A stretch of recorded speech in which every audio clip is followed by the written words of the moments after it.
他还不知道就是瓦西里。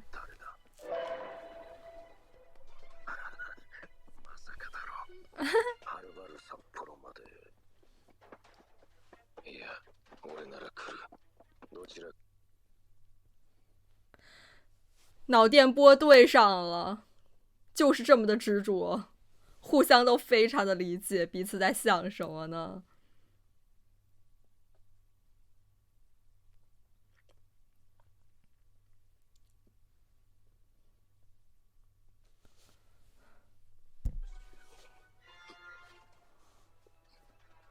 ワラスとビール瓶を箱詰めする際に緩衝材として使われた。火を放ったか。やばい、外に出ろ。鳥さん、こっちこっち。天啊，他真的把这儿都毁了，还在追，他还在追啊！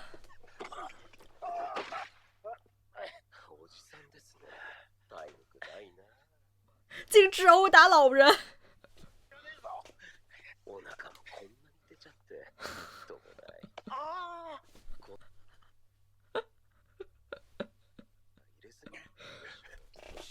一定要挨得这么近吗？贴贴。要干嘛呀？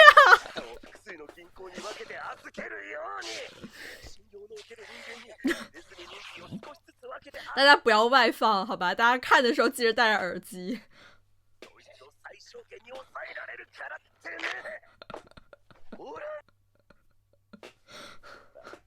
神级分镜。我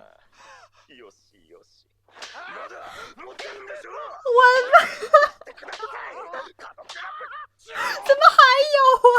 你们在干什么？这是把 SM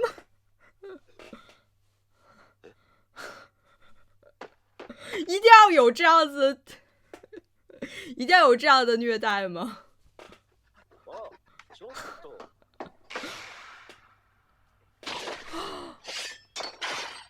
哇，这一块好帅做的！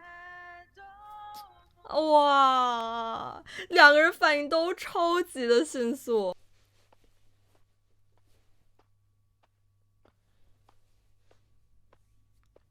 第一名是谁？宇佐美吗？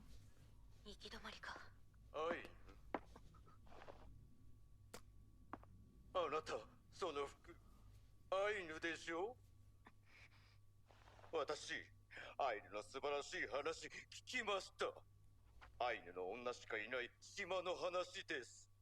島に男、誰もいない。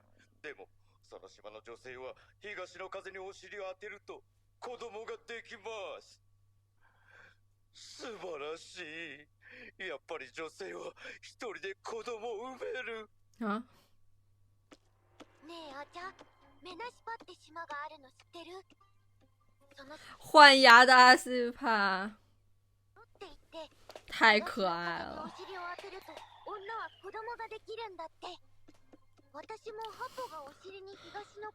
吹了屁股。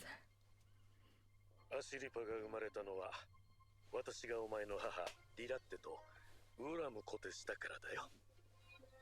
ウーラムコテ？その話誰から聞いた？私たちの聖書にも同じ話あります。聖母マリア。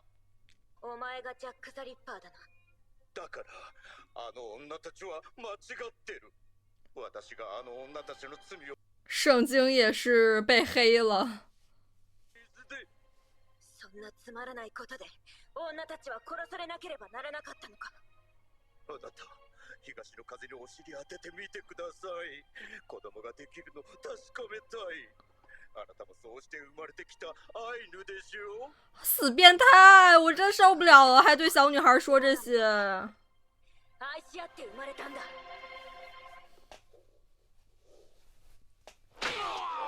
哇，帅呀，阿西利帕，直接不跟你废话，狠狠就是打你。火が強くなってきた。さっきの花火が原因か。おい、誰か这哥们儿，这哥们儿其实感觉像还没长大，其实他自己是个小孩儿吧。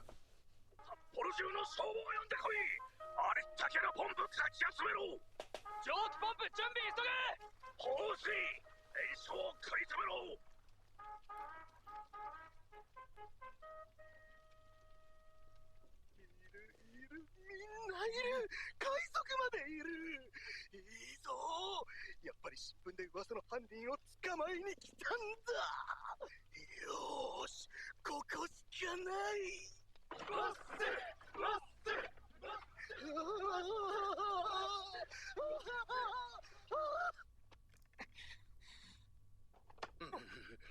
愛し合って生まれた子供？嘘！あの女と同じ嘘！あの汚い娼婦、私を自分の息子だと。这个时候他还很正常。愛し合って生まれた子供だって。私の子ならあざがあるって。あんな女から生まれたなんて。然后他就发癫了。手を離さないと毒矢で刺す。私は少女の母から生まれた神の子だ。哦，别，他不忍心，他不要，他不想杀人。哦，山原，他是一如既往的让阿西派永远保持着他的清白无辜。誰から生まれたかよりも、何のために生きるかだろうが。太帅了！我的天哪！直接是开膛手，开膛手山原。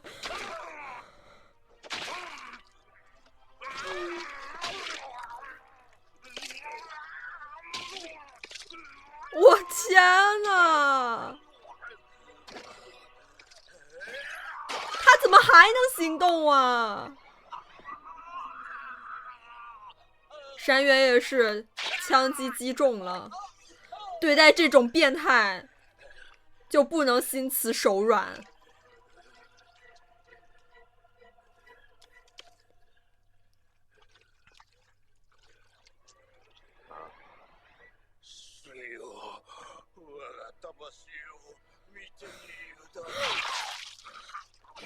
不给他废话的时间。但是这人也真的是太抗揍了，山原也是立马就酒醒了，一遇到阿西帕的事情马上就进入状态了。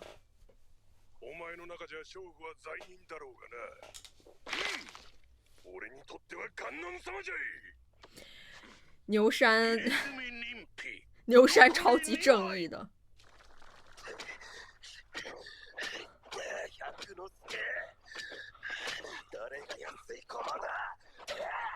哦，卫星近战直接被揍的血淋淋的。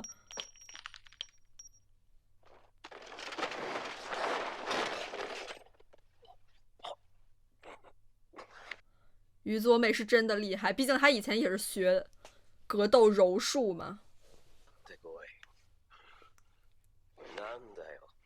結局お前は銃にしかすがれないのか。弾の抜かれた銃でどうするつもりだ。取れよ。その弾薬を装填するのが早いか、僕がお前の銃剣で心臓を一突きするのが早いか。それにしても誰が一番安い駒だバカ野郎が。商売女の子供の分際だ。他一直很气，哇！啊！等一下，你说你非惹卫星干什么？你还把子弹给到他，这下好了，是不是？完了，宇佐美应该真的要下线了。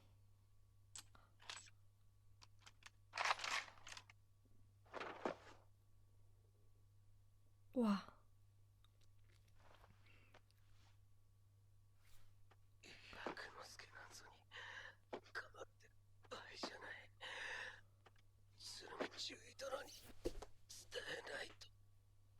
别呀！我天呐！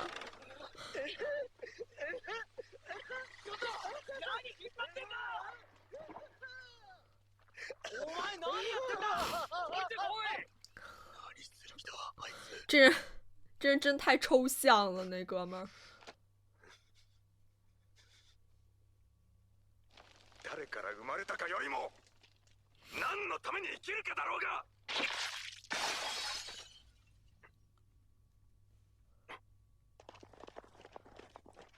他还是逃走了，因为他要见去见贺建。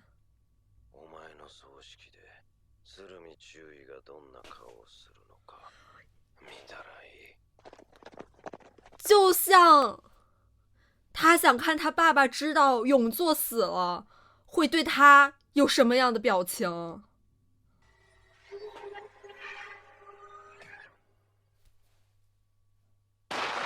不会吧，不会这么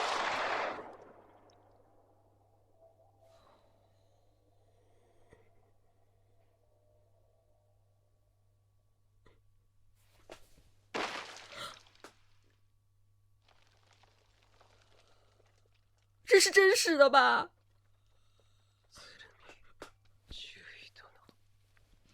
他最后一眼见到了吗？狙撃手の俺を完成させた。おっと。これ、写しです。カドクラブジを捕まえてください。それと、もう一つ。よくやった。宇佐美城同兵。やっぱりお前は信頼できる優秀な兵士で。大切な戦友だ。有感情吗？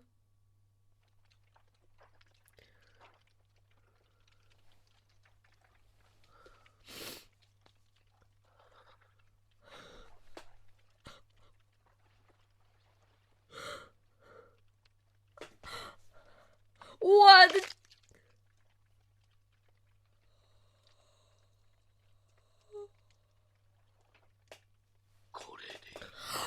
我知道了，就像他收集之前的那个指骨一样。哦，我的第一名！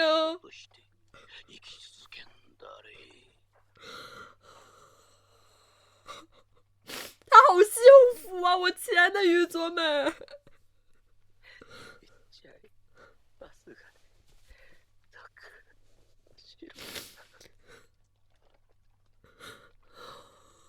对他来说真的已经圆满了，我天呐，世界名画。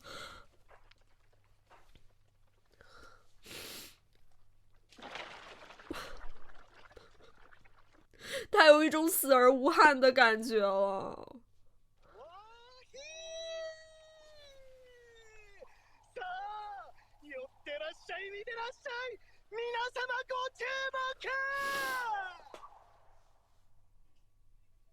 刑事ったら庭を穴だらけにして、こんなの見たらまたお父様ががっかりしますよ。父上は次郎をどこに埋めた？人にあげたと言ったでしょ。刑事が次郎と遊んでばかりでお勉強をしないから。年寄りの犬を不会弄死了吧？殺したんだ。父上だ。殺したんだろ。親になんて口の利き方をするの、刑事。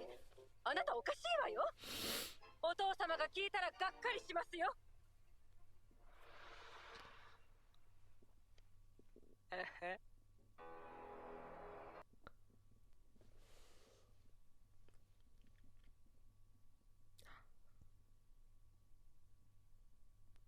随恶犬。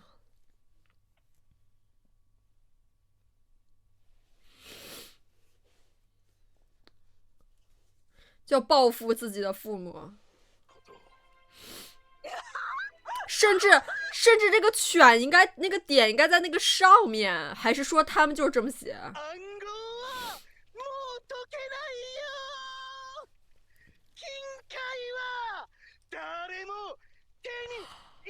他要自尽，就是谁都别想得到他身上的纹身。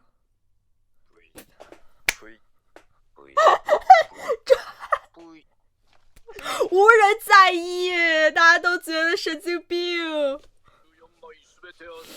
全员嫌弃。それでも我々が集め続けたのは最低何枚で暗号が解けるのかわからないの。一枚でも多く集めることが他の勢力の暗号解読を妨害することにもなるからだ。みんなとっくに気がついてた。上地刑事は気がついてなかったみてえだがな。おい、ふざけんな、無視すんな、僕を見ろ。何が金塊だ、バカ野郎。金塊で何ができるってんだ。望む。这倒是真的。去你的黄金！心の穴を埋められると期待してる大ボケ野郎だな。僕の顔をひっぺがして幸せに暮らす。灵魂拷问啊！我的天哪！正直に生きてるぞ。お前らなんかよりずっと美しい生き物だ。金塊に呪われて醜くなった自分にがっかりしろよ。がっかりしたその顔。我也要失望吗？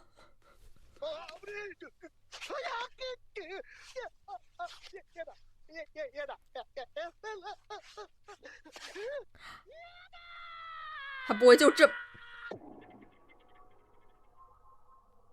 哦，他也看到了自己失望的表情。天哪，他一直以来都是想着自己父亲对自己失望的表情，然后想看到那些绑架的小孩是脸上那种失望的表情。最后一幕，他只看到了自己失望的表情。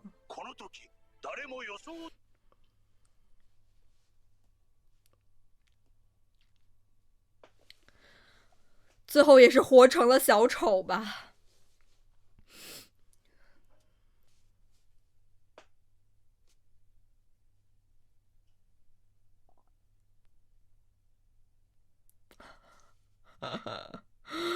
门仓，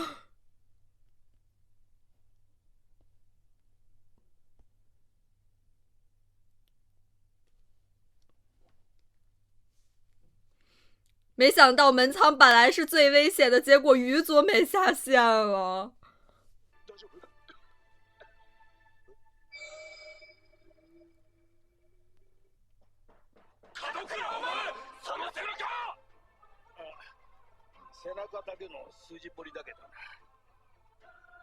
啊？集団脱獄が起こった後、ノッペラボンが俺の体に極秘で掘らせろと言った。でも途中で犬道天国がノッペラボンをどっかに。所以刚刚于佐美在撕他衣服时候，你就看到了。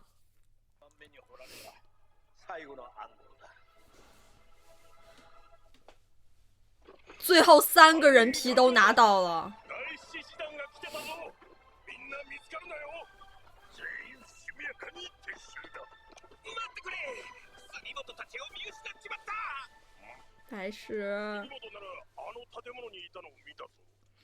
白石还是很心系他的伙伴。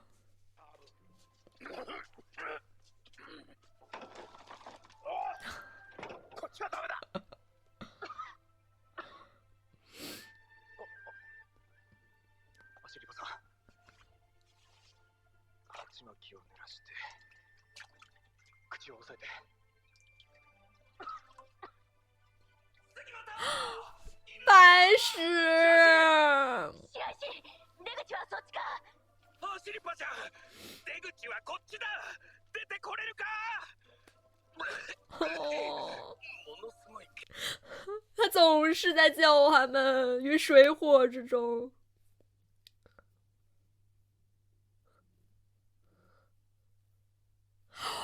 他很会憋气。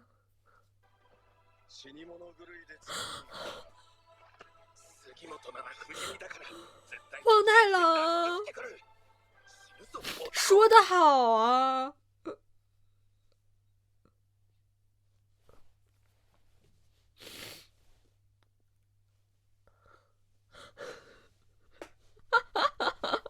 肺活量大王，我愿称之为好可靠啊，他太帅了。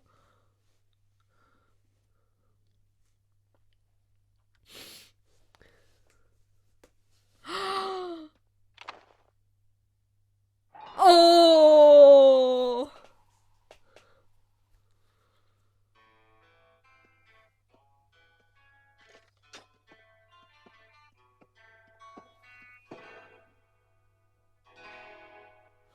啊，不会吧？不会他俩其实是一边的吧？就是尾行也是特务吗？就是菊田，我们现在知道他已经是类似于中央的有间谍吧，就是为中央服务的。那尾行是他们都知道彼此的身份吗？啊！我天！但最后这一幕也好帅啊！我真的也好精彩啊！虽然还是看得挺心疼的，就是于佐美她最后也是死在了卫星的枪下吧。毕竟谁能躲得过呢？那么远，那么精准的一击，也是让卫星狙击到了于佐美，而且还是正在就是骑马的于佐美。最后于佐美也是从这个马上翻下来，然后呢，到最后倒进了贺建的怀里吧。这最后对他来说也是个圆满的收场，他看上去非常的幸福，听着贺建讲那些所谓的有点冠冕堂皇的话吧，不知道是不是真心的、真诚的，但是总之这些话都是于佐美最想听到的。他最后就是听着贺建对他耳边像恶魔低语一样跟他说，就是你会在我心中是第一名，这样活下去。而对于于佐美来说，真的是一种奢侈了。而且本身他就早就做好了，就是要为贺建赴死，就为他做一切事情，为他奉献上一切的这种信念和决心吧。他一直是贺建非常非常好用的心腹。即使贺建是做戏又怎样呢？而且他最后也是咬断了这个于佐美的小指骨，应该就是类似于保存下来了吧。我也在想，是不是不只有他妻儿的那个指骨，他很多非常多就是之前一起战斗的那些战友啊等等啊，他们可能但是可能他想去收集他们的骨头都收集不到了，可能有的已经灰飞烟灭了。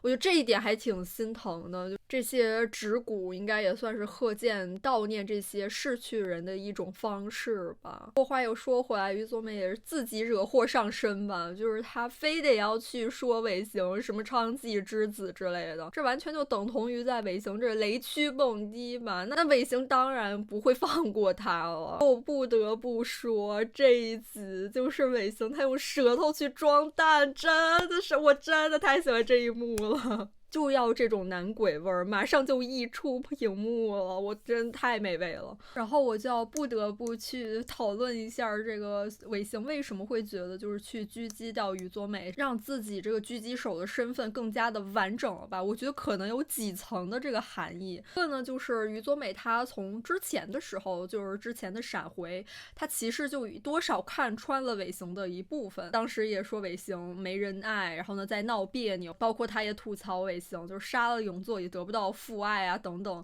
这些都是尾行他有的这个执念吧。而且于佐美又何尝不是呢？就是他也极度的渴望贺建的爱，贺建对他来说不仅仅是一个父亲形象吧，早已就是超出了这样子的范畴。这样扭曲的于佐美也像一面镜子一样照出了尾行他自己吧，所以这是其中一层，就是他要去打破于佐美的意义吧。然后还有呢，就是他们也都求爱而不得吧，就像尾行也说会让你看到贺建在你的葬礼上是什么样的表情。我相信尾行他所想表达的意思就是贺建他不会对你有任何的这种情感表达，就是在他死后，在他的葬礼上，贺建只会把于佐美当做一个已经用掉的棋子一样。我觉得这是尾行他想表达的意思。他也想戏弄于佐美，告诉他就是你所谓的这样的圆满收场，为他而死，可能在贺建那里其实也并不意味着什么。相似的，这又像尾行对自己的一种嘲讽自嘲，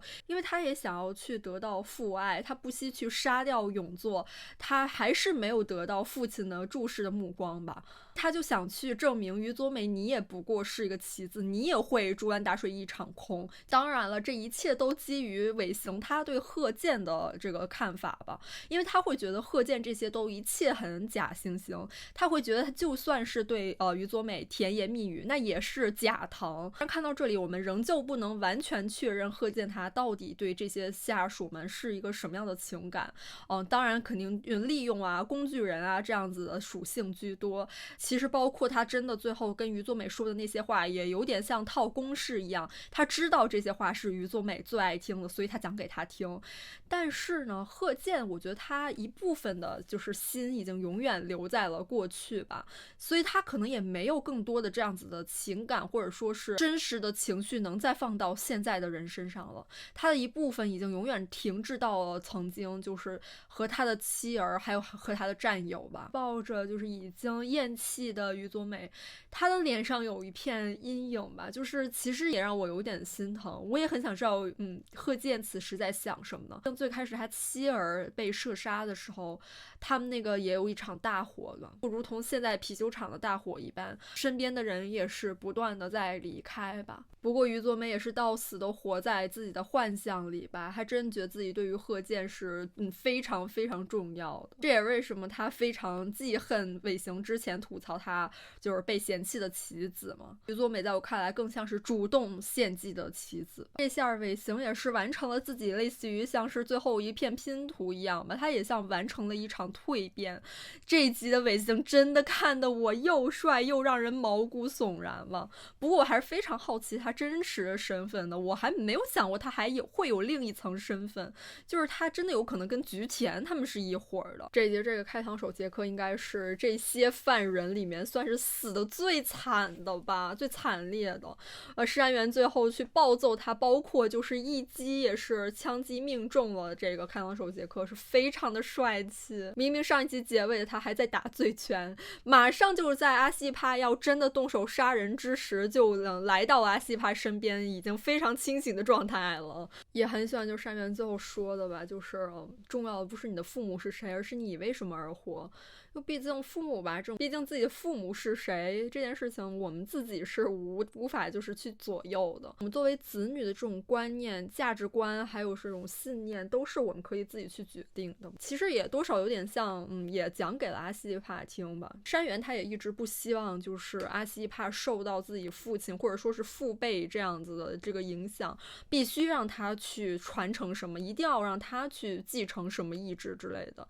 他一直希望阿西帕能够去做回就是那个纯真天真烂漫爱吃美食说着 Hina 的小姑娘。但是现在他也逐渐接受并支持阿西帕自己的选择吧，守护阿伊努族的未来就是阿西帕他自己决定要去为之努力和奋斗的事情，其实也无关乎真的是他的父辈啊基友兰克啊他们的影响了，这已经是阿西帕自己的一个意志了。还有就是最后的房太郎，我真的是太喜欢了，我真的就好遗憾他出场的这么晚，就是如果他再早一点出场，能看到他更多的戏份，我肯定会对他更加的喜爱。像房太郎对白石说了，就是幸福它并不是从天上掉下来的，是你需要去为之拼命的去奋斗，去抓住它，哪怕要为此牺牲。尤其我觉得白石跟房太郎应该很能共鸣吧，就他们毕竟之前都是这个罪犯，然后呢后来房太郎也是去当海盗，像这样子日子是没有一天安逸的，他们所有的可能吃了上顿没下顿，所有的连温饱问题也都需要他们去拼命的。所以到底什么样的幸福才是值得去为之拼命去付出的呢？